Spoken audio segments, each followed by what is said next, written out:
Welcome to the Domestique Podcast. We are in the hot seat, and today we have the Australian rider, Amanda Spratt. She rides for Lidl-Trek, and she is a Penrith local like myself. So, Amanda, I think we should start this by giving our local group a shout out. So, we both ride in the same bunchy sometimes. When will you be back to grace us with your presence again? No, thanks, Burgess. It's great to be here. Well, when I'll be there to grace you with my presence, probably not until November, to be honest. But yeah, I'm born and bred proudly Penrith Cycling Club member, and for me, it's just great to get back in amongst it and get back on the bunch ride or go to the local club racing. I think that's what I really love about cycling is that people can be professional or hobby cyclist or ride once a week, and we can all still get together and ride. And there's still some people on that bunch ride that I've been riding with since I was 13 almost. So I think that's such a special part of the sport. And then I've met superstars like yourself more recently. Hardly. So, But yeah, yes, you're too kind. And one of those is your brother, and I've been on a few rides with him. He seems to be doing mostly my whoosh. Is that correct? yeah, Nick Spratt. so my brother Nick, we came through riding together from a young age, and he's now I would call has the real job, not a cyclist professionally like me, but he's between his full-time work, he's on my whoosh a fair bit, doing the racing there, and then from what I hear, he's still out on the bunch ride and killing people some weeks. So I think he's always going to have that strength and sweeping up the A grade podium as well at the club races.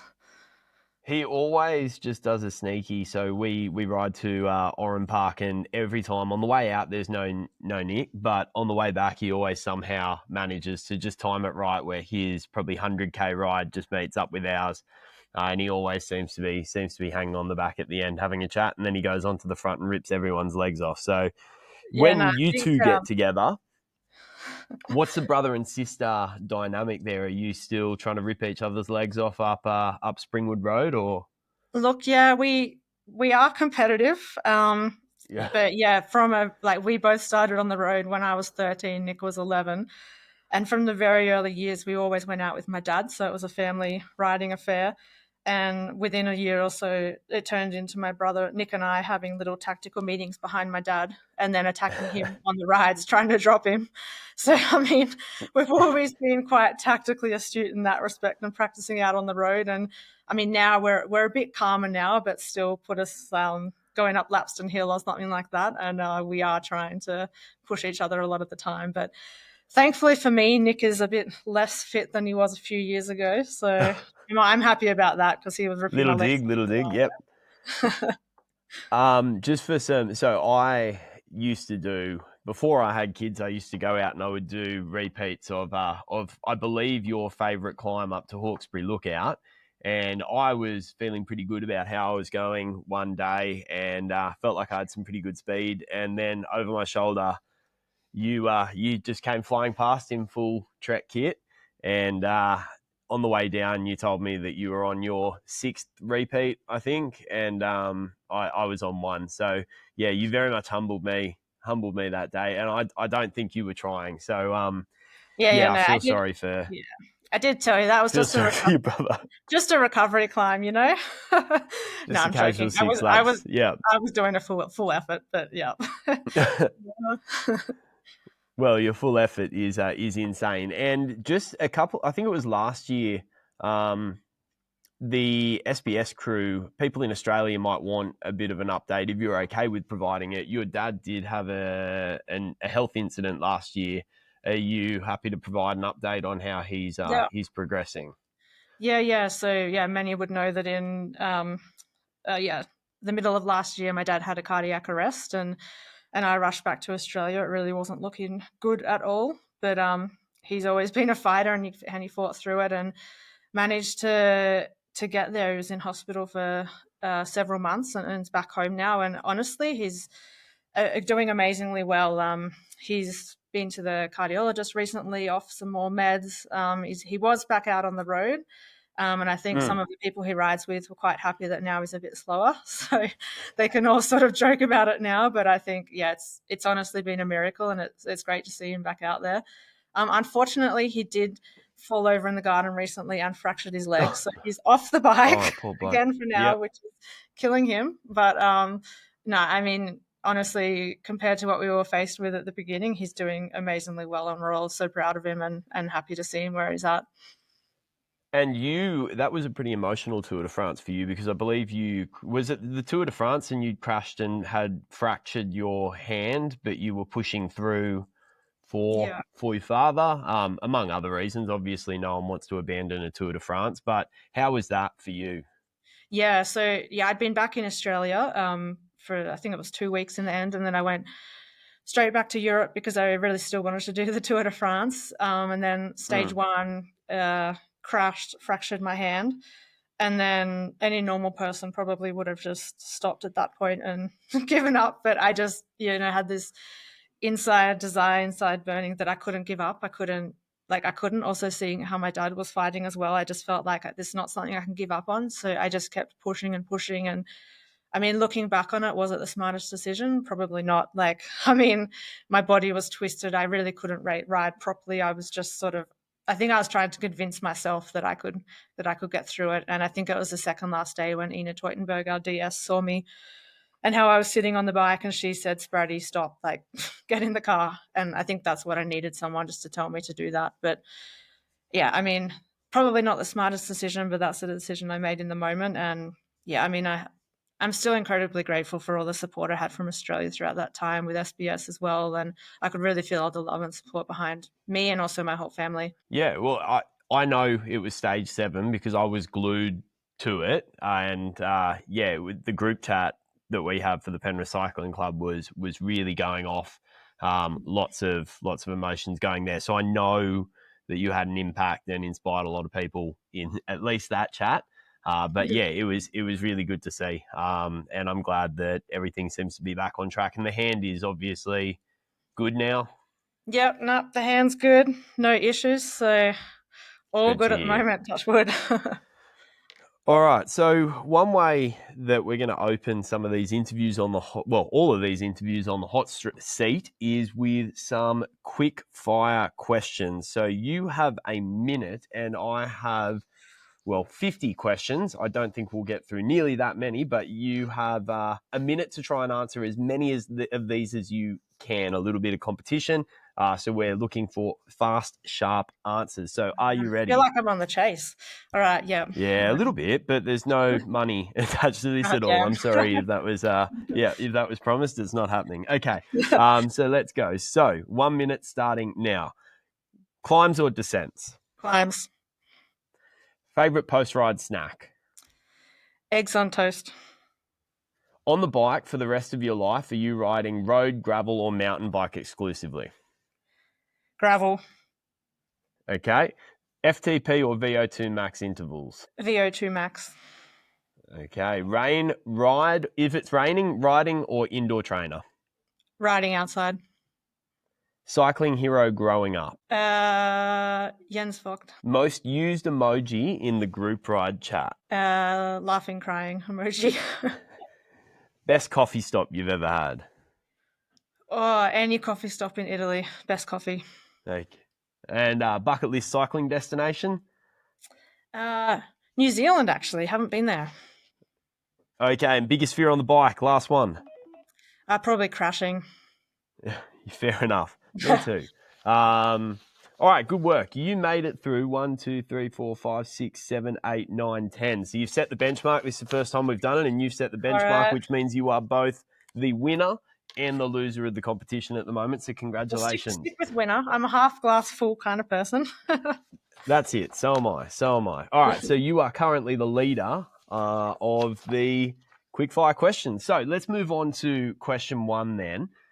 So I've had a look at the team, and it looks like you can correct me if I'm wrong here, but I've got 3 Aussies and 1 Kiwi on the team, or 2 Kiwis, sorry. Is that correct? 3 Aussies, 1 Kiwi. 1 Kiwi. So what I wanted to know is, surely you've made everyone watch The Castle. Is this true? Yeah, we're getting there. Yeah. I spend a lot of time with my Italian teammate Gaia Reolini. So she hasn't gotten to the castle yet, but I'm slowly creeping in the Aussie slang. Probably the Yep. favorite one I got her to say is freezing my tits off. And if you can just imagine that, but in a really strong Italian accent. So I hasn't can. quite got the It's magnificent. accentuations right in the sentence, but yeah. Now the castle will be like the next step. That's elite. I feel like if she ever does an interview where it is very cold, I would love to see her slip that slang in Yeah, when I asked do how the race sometimes was in today. interviews. Yeah, I do give her little challenges like that. Like we're talking, if she would come and do two it down under, then she needs to say like, yeah, sweating bullets or whatever. Yeah, we'll get some other ones out Yep, there. yep. Yeah, no, I love it. Okay, so I had this one laid out, but then I did some research on you, and it turns out that by high school you were already a pretty accomplished rider. But what was the job that you wanted to do in high school? Did you always want to be a pro cyclist, or did Amanda Spratt dream of something else? Obviously, I always had like cycling, and I was always doing cycling. But at that point, I didn't really know that it could be a job, or like, I mean, especially the female professional cycling wasn't really a thing. So it wasn't. I wasn't sitting there going, "That's going to be my job." I remember at one point, I thought maybe I would want to be a nurse, and then I went to Nepean Hospital and did 5 days of like work experience, and spent a day sitting in the corner of a operating theatre watching, just doing the through the vein the angiograms. I spent another day.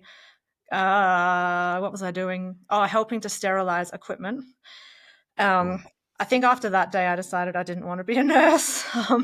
Yeah, And fair enough. then I had a real passion around marine biology as well, and fish and the sea, and I thought maybe I'd go with that. But I changed my mind a lot, and like when I finished school, I started in a Bachelor of Business and finished first year and realized I actually didn't like any subject. So then I switched to a Bachelor of Communications. So I think throughout my whole time, I've never really committed to one thing, or I've just kind of rolled with it and really seen where my passion lies. So, but definitely, I mean, Mm. being a full-time cyclist wasn't on the cards in my head. I think like it was a passion, but I didn't know it could be a job.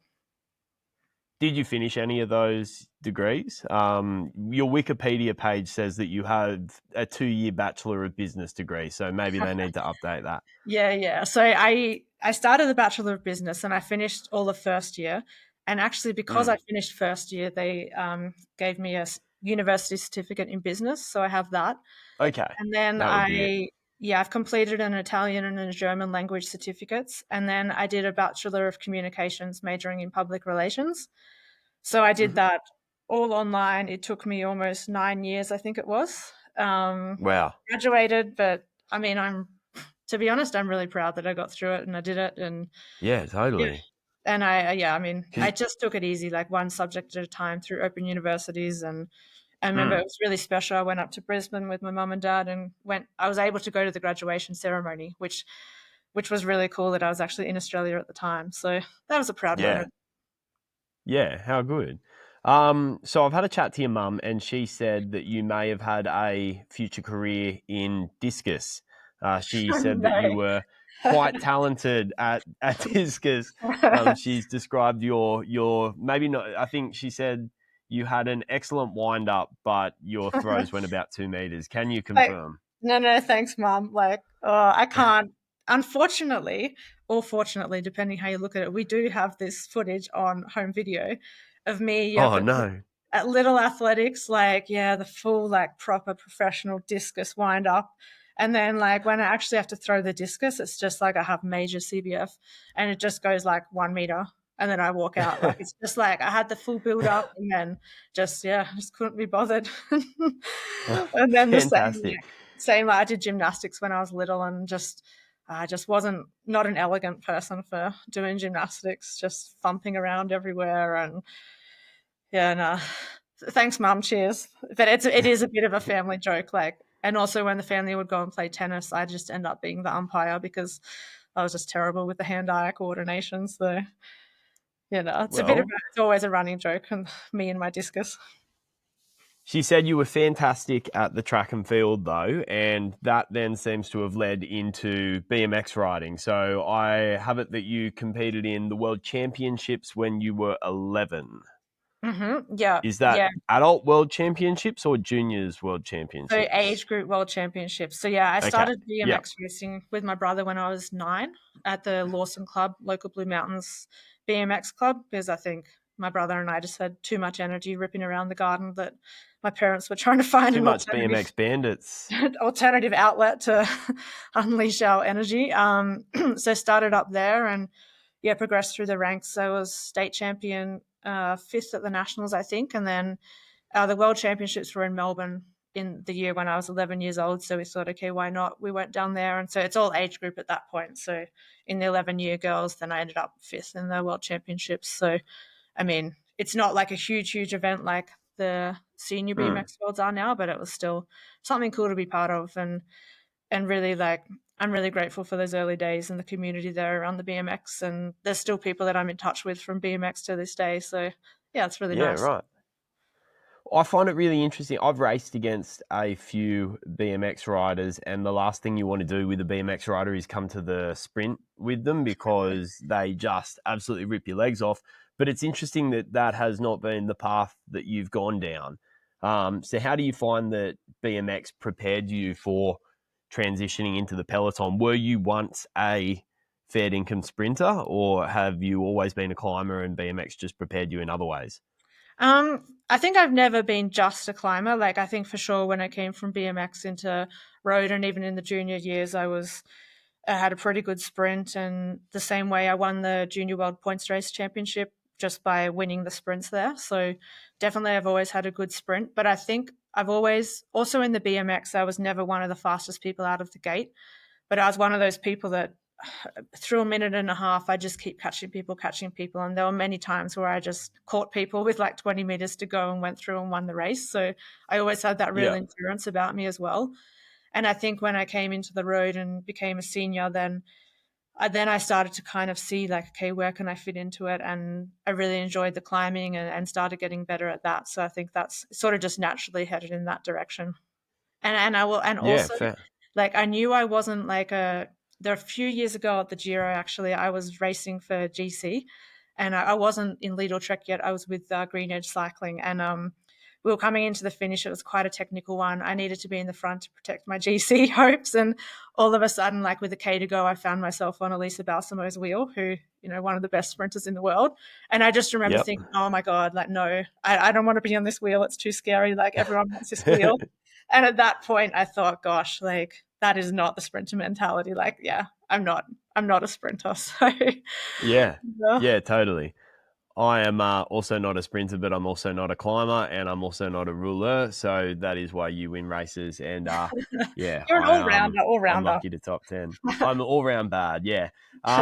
So I've got your chart to glory through BMX and then track and then onto the road. So I mean, a lot of people follow a similar pathway, but how would you say that your pathway is now different to a lot of the juniors that are coming up? I think you've got a 19-year-old Aussie on the team at the moment. How would your pathway back in the day be a bit different to the pathways now? Yeah. So when I was a kid, no, seems like a long time ago now.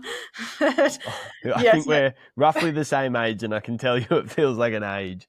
I know. I'm trying to think. Gosh, I'm getting old. My memory, but no. So yeah, I did the BMX, the track. I was junior world champion on the track. But at the time when I went into the seniors, there was no kind of track program for the women, whereas there was for on the road. So I went straight into Mm, the road with the national team over to Europe. So that was kind of my pathway. I did get pretty badly injured in 08, 09. I had both of those seasons out with a nerve injury that needed surgery and rehab, etc. And then luckily after that came back in 2010, and in 2012 Green Edge Cycling started. So that was kind of my transition through. And also if I look back, like I was really doing it all for fun, like out with my brother and my dad just attacking the crap out of each other. Like I said before, I didn't really get a coach till second year under 17 and taking it seriously until under 19s. And so now I think it's it's very different coming through now as a young rider. You see riders like already with the power meter, already with training many hours with coaches. I've heard of a lot of the under 19 riders now, they stopped doing formal schooling and they're doing it all online so they can go overseas already when they're 17, 18.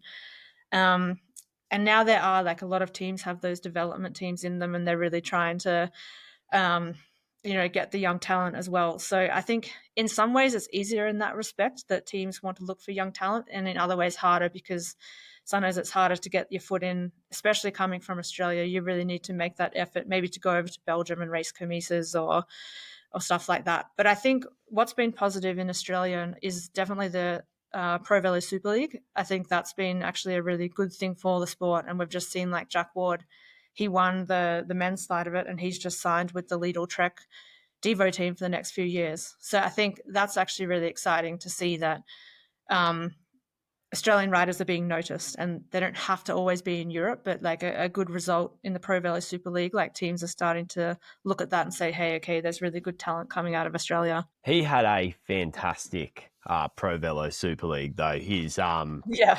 a couple of the Aussies did, but yeah, his was a dominating performance. He was really impressive. So I think it's a fantastic signing for Lidl-Trek, and Yeah, me yeah, too. I wish him the best because I think he's a really bright prospect. So you spoke earlier about how you weren't really aware that this was a career that you could pursue. Was there a rider or a moment where you realised, hang on a second, I could actually have a crack at this because this person is having a go at it? Or was there some person that made you see that this was a viable option? Or like you said, did it just come out of just fucking around and finding out, for wanting one of a better phrase? I think like a bit of both. I think I was lucky, like when I came out of under 19s, I had some really good mentors in like Olivia Golland, Nat and Kate Bates, Sarah Carrigan, and Oni Wood, like names really from the past almost now. But for me, they were riders that were in teams and going well. Like there were not a lot of teams at that stage, but I kind of looked up to them, and they really took me under their wing as well and helped me. And I thought, okay, like I think I can get there, but I'm not sure. And then I did have an opportunity maybe to go with a team in 2008, but then I was injured and out for 1.5 seasons there. So, and then after that, it's just when I heard that Green Edge was starting, then I did have a chance to go to a team before that year, and the Green Edge management kind of said, if you can wait a year, we're starting the Australian team next year. So then it was just, okay, I do another year with the national team, and then I really want to be part of this new project. It's really exciting. Shane Bannon, he was the general manager and had been alongside me for most of my career. So yeah, that was really special to then join that team from the very first year. What was that like? Because that's my understanding, the first Australian team. I think there was, historically, I'll probably get my butt kicked for this. I think there was one in like the 30s or something like that. But the first modern Australian team, someone will know and they'll pick it apart. But I think the first modern Australian team, what was it like being on a team that is Aussie? Just special, and almost like it just felt a bit like home. Mm. Familiar faces. And I think they did a really good job in the women's team in that first year. I think we had 11, 12 riders, but we had riders like Judith Arndt, who was world champion, like, yeah, one of the legends of the sport. We had Loes Gunnewijk, a Dutch rider who was an amazing road captain, Claudia Heusler, who had won the Giro, Linda Willemsen. So we had like this really good group of international riders, and then the rest of us were Australians. So we could like really learn from them. And I was scared like 99% of the time of like Judith and Luce, but I also like I think I also like learned a lot from them looking back on it, and always wanted to do a good job. So, but I just think having that Australian culture and the Australian environment when you're so close, so not close, so far away from home in Europe, I think is like, it's special because it feels comforting, and there's that familiar accent and familiar people that you can talk to, and everyone's kind of going through the same thing in terms of being so far away from home. Yeah, totally. I see that with a lot of the women that are on the Liverpool Jayco team now. Following a lot of their social media, they do seem to have a really tight knit bubble, and it's Yeah. pretty cool to see.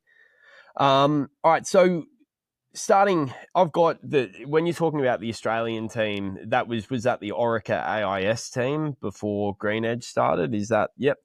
Yeah, So Arik starting AI with was the first year pretty much of Green Edge. of Green Edge. So starting with that and then moving all the way through to now, what do you think the biggest difference in the women's peloton is between when you started, that was 2012, and now? Chalk and cheese has been, it's just professionalized so much. I think, yeah, the first year, as I mentioned, I think we had 11, 12 riders, and we were doing, yeah, most of the races, but so were national teams, and there were not that many big teams at that time. Just the resources we had weren't a lot. Like, we would never fly to a race; we'd always be driving. You know, I had times where we were in Holland on for one race. We drove through the night back to Italy to the base. We arrived at 6 a.m. and then the next afternoon we then drove back up to Belgium for racing just to save a bit of money. So, Yeah, I mean, wow. like, if I look at it now, and I think especially the last sort of 4, 5 years, especially, that women's cycling has just developed exponentially. And I think that having the Tour de France Femme, I think that's been a big one, because that's a race that everybody in the world knows, everybody wants to watch, and straight away sponsors have jumped on board and seen the value in sponsoring a women's team. So for me, I think that's been a big one.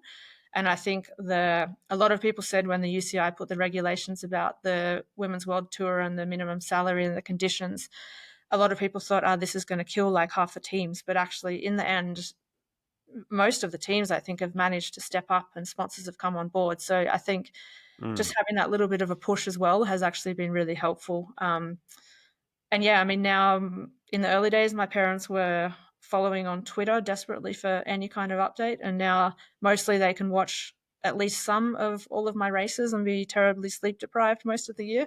Sorry, mum and Yeah. dad. But yeah, so I think, and yet, yeah, also now I think you're seeing the level is so high because everybody in these teams is a full time cyclist. Like, in the early years as well, people were having a job and then training when they can and then racing, whereas now everyone are full-time athletes. So I think that's another reason why the speed, the power, the racing, the level is just getting higher and higher. So I mean, it's almost like a different sport from when I started. It's like the equivalent of Yeah. going from, I don't know, like club racing all the way up to all of a sudden like world class. Or it's almost how it Mm. feels when I look back on it. As a cycling fan, I think it's a real treat to get to see women's cycling, I would say, having its renaissance. I think I think it's only going to go up from here, but I think what we're seeing at the moment is really, really exciting. And every year the races seem to get better, the riders seem to get stronger. How does it make you feel as someone who has laid that track, I guess? So you have been through the dark days, the hard times where, you might have had to have a part-time job, and now you've got riders like, let's say, Kat Ferguson, who's coming through at 18 years old, signing a professional contract, and she's very deserving of it. I'm not trying to say this in a negative way, but she's probably not working a part-time job. How does that make you feel? Are you proud, or are you a little bit resentful that wasn't laid, or that wasn't available more when you were there? How does that Um, rub for you? Yeah, I think resentment, no. Like, honestly, I don't feel any resentment. I think I feel proud that I've been part of this and been through all these stages. And also I feel grateful for even the writers before me, like writers like who's now my director, like Ina Teutenberg, even like in Australia, like Liz Heppel, Donna Razalinsky, people like this who've really been through in the earlier days and helped like to make what women's cycling is now. But I think, yeah, it would be easy to feel resentment, but honestly, I just feel like proud and grateful to have been through this, and to been a part of it, and really feel like I've left my mark there and helped the sport come to this level. So I think, yeah, pride is the main one I feel, and I think, yeah, it's Yeah. great that young riders can come in now and come onto a professional team and make a living, and that's how it should be. So I think we're in we've still got a way to go, but I think we're in a really good spot, and I'm proud to be part of it. How do you find how are you handling the challenge of keeping up with some of these? This growth is exponential. Every year, you must be showing up to races and thinking, "Far out." How do you manage that? Yeah, I know. Tell me about it. You're at home training, and you're like, "Yep, cool. I'm on form, going well." Pushing your best numbers, And kind of then you thing. go to Yeah, the races, and you're like, "Oh God." Everyone stepped up a level, but honestly, I yeah. feel like it's happening a lot now. Like the level is honestly getting higher and higher every year. I can say that I'm doing a lot of my best numbers ever, and it's still not good enough a lot of the time. But I'm grateful to be in a team with Lidl-Trek where the experience also is really valued, and I know like a lot of the time I can be road captain or supporting our younger riders and still really play an important role there. And then there are times when I do get chances, like for example in Spain in May, I had a chance to be a leader there and was fourth in Burgos, which was a really big result for me. So I can still do it when I need to, but it's nice to have like differing roles. But I still feel, I think with the level rising, it still just makes me feel motivated to push myself and to get better. And yes, the gains are not as big anymore. I'm on the older, more experienced side of things now, but it still just keeps me motivated, I think, and on my toes because yeah, I don't want to be getting dropped on the first climb, or like I really enjoy being part of the team and pushing myself and aiming for top results with my teammates. Yeah, I mean, just you're being very humble here, but just so everyone knows, 15th in the Tour de Suisse overall. I've got you 5th in the mountains classification at the Vuelta Burgos, 4th in the general classification, 2nd in the mountains classification in Itzulia Women, and 6th in the general classification. You're having 11th in the mountains and 7th in overall at the Tour Down Under. It's not exactly like your results are slipping. So you're certainly managing to stay up as best you can. It's absolutely fantastic. Speaking of your racing, though, you raced the classics this year, and you've actually done a fair few over your time. I was wondering, you've just come off the Tour de Suisse. How, for those interested, is the preparation for something like a classics race different to a stage race like the Tour de Suisse? Yeah, so I think early in the seasons in the classics, like obviously I do down under and come to Europe, have a bit of a break, and then start building up for the classics. So they're all like 1 day races. They're all really, really hard pretty much from the start now, Mm. 4.5 hours of full gas racing. And especially I do like Strada Bianca, and that is just chaos from kilometer one because everyone needs to be in the front. And then on the other hand, yeah, then I do Flesh Wallone, Liège a bit later. So the preparation, there's a lot more kind of VO2 max work going into that beforehand because you really need those short, sharp efforts. And I think one of my strengths as well is my durability. Like I have good endurance, and it's a bit again the experienced older person kind of thing, but I work a lot on that in terms of being able to produce good efforts like later in the race. So sometimes I find in some of these races when everyone's fresh, I'm not very good as I'd like to be, but as we get further in the race, I can keep like kind of moving through the race. So I think that's been a big topic recently is the durability and how you can repeat efforts later in the race. So there's definitely a lot of focus on that to be fresher towards the end of the races. And just generally in classics, sometimes it's a case of also making sure you're fresh enough. Like it's easier to keep wanting to do more and more and more, but sometimes an extra easy day can actually help you more because it is just such an intense day versus like now, for example, I'm training up for the Giro. That's my next race. I'm Mm. at altitude in the mountains. And I'm doing a lot more long climbing, threshold efforts, because I know the Giro is coming up. There are a lot of hard, hilly days, and that's sort of my strength and where the team can use me best. So it's probably less maximum efforts and more just building that engine. And we're a week and a half or so out now, so I'm doing more intensity now. I've got my time trial bike set up on the balcony now for some threshold efforts after this. So not looking forward to that, but it's yeah. I mean, I don't love every session I do, but it's part of it. So yeah. Yeah. And what's altitude? What elevation are you sitting at the moment?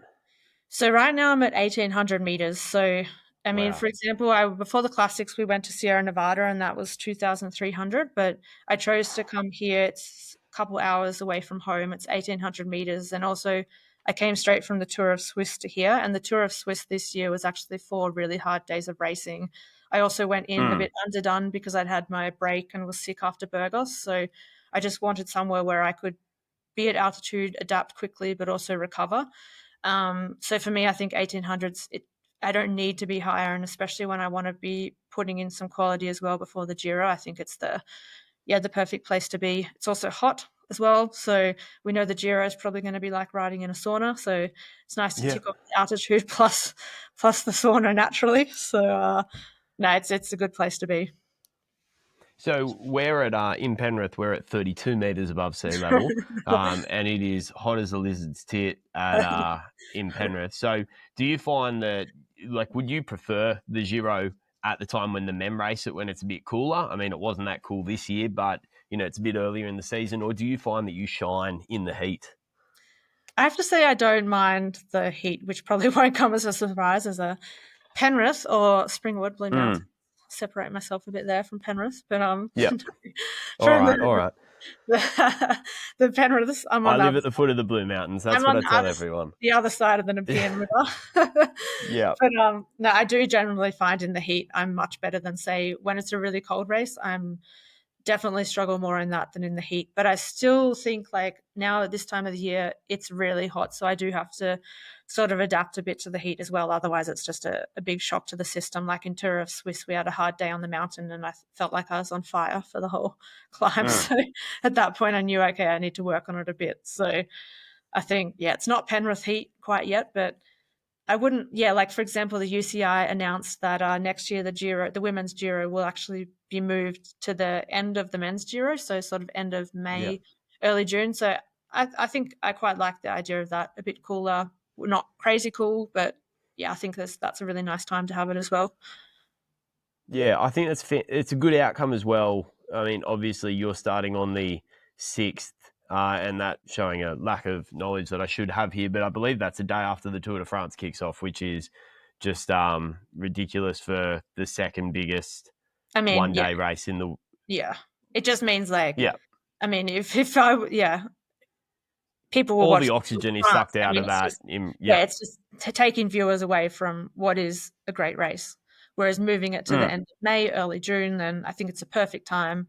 It can be broadcast worldwide. People can watch it. The men's Giro is finished. They won't have, they can keep following a Giro, the women's one. So I think it's worked well. And we've seen that also with the women's Tour de France, having it off the back of the men's. I think that also worked really well.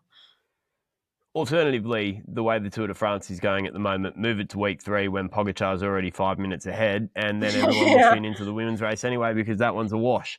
I won't argue that.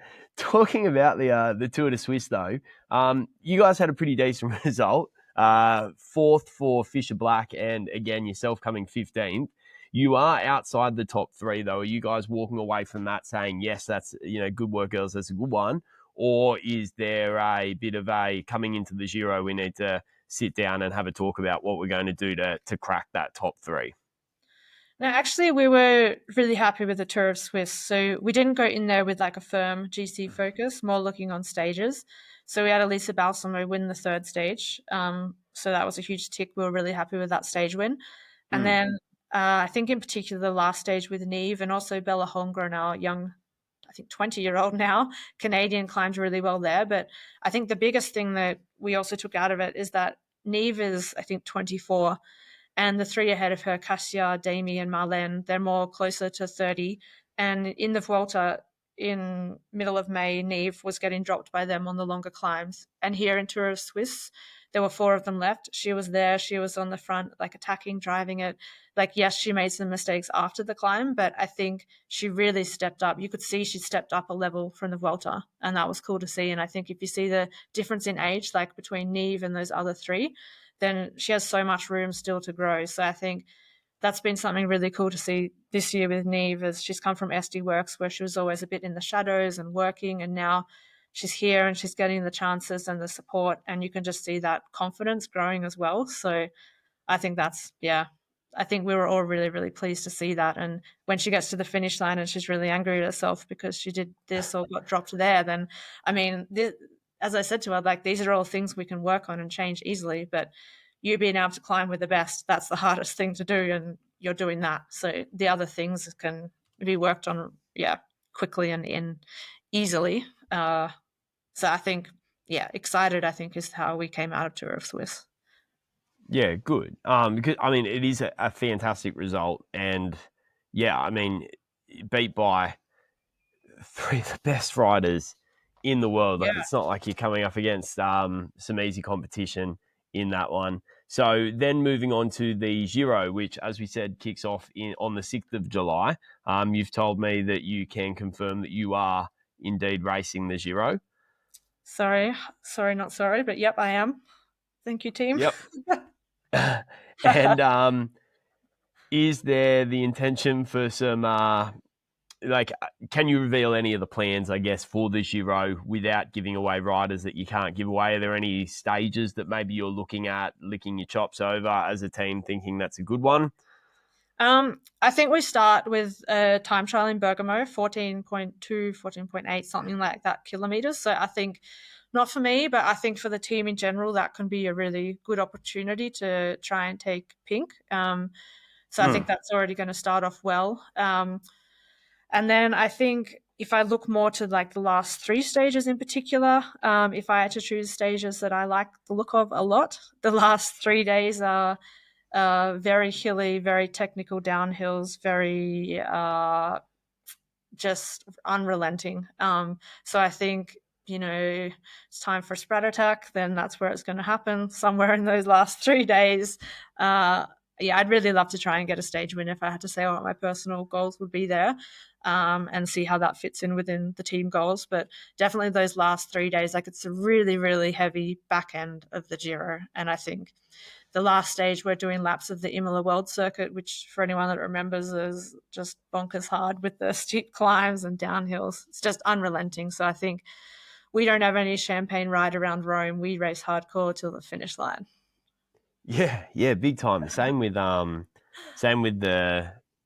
Tour de France avec femme. It's a mouthful, but yeah, same with that. You guys end on Alpe d'Huez, and the men get to sit there and have some champagne, or in the Giro go and visit the Pope. We're not sipping alcohol, are we? We're racing. No, absolutely. So, you reckon the last 3 stages, if anyone is a fan of Spratty or an Aussie in general, or you know what, around the world, just following last 3 stages, keeping an eye on that Lidl-Trek jersey. Yeah, no, I think we'll have a strong team for those 3 stages, especially. Yeah, cool. All right, so coming to the end of this, and just wanted to, there's in the zeitgeist at the moment of these UCI rule changes. Now, we're not going to flog a dead horse here, but I do want to touch on, I want to take the opportunity to ask a pro rider that has been around the block, what changes would you like to see in the sport as it evolves into the future? What do you think are some sensible changes that could be made in cycling to make it a better sport for the pros? For me, I mean, I think the safety is the number one thing. I think we're seeing more races where you have cars come out onto the course where like roads aren't blocked properly. There's like traffic islands that aren't marked. Things like this. For me, this is the big thing that needs to change and to get better. And we have this safer committee that says they're doing all these things, and there's supposed to be somebody before every race go through to the front and look at it. But I mean, I just don't see that that's happening. So for me, I think that's something that needs to change, because we are risking our lives out there, to put it bluntly, when we race, and trusting, we're putting trust in the organization and in the UCI that it will be safe for us. And a lot of the times it's not. And it shouldn't always be on us to decide if it is or it isn't. When we're coming around a corner at 70k an hour, we can't make that split-second decision if there's no warning. So, I mean, for me, that is more important, and that's causing crashes. And okay, yes, we're getting faster, but the equipment is just better. It is faster. People are training more. As I said before, that's one reason the speed is getting more, is because there are more people that are full-time cyclists, especially on the women's side, and training hard. So for me, that is more important than making me ride handlebars that will make me look like I'm on a tractor, or measuring that my sock is halfway between my knee and my ankle. I think they're things that make the UCI look like they're doing something, but they're not things that are crazy important. And it's the same like with radios. I do think radios have a place in terms of keeping us safe as well. Yes, like directors can give tactical information, but also there's many, many times when we get warnings through our radios about what's coming up. So for me, radios are something that should be kept there, and it shouldn't be an option to not have them for that, especially for that safety reason. I feel like there's a middle ground with the radios as well between banning them altogether and a full like secretive conversation between director sport teams. Like surely they could have an open channel radio or something where people can relay stuff, but because everyone can hear what's going on the radio, you're not going to give tactics. Like there is surely some options in between no radios and what we have at the moment that are sensible.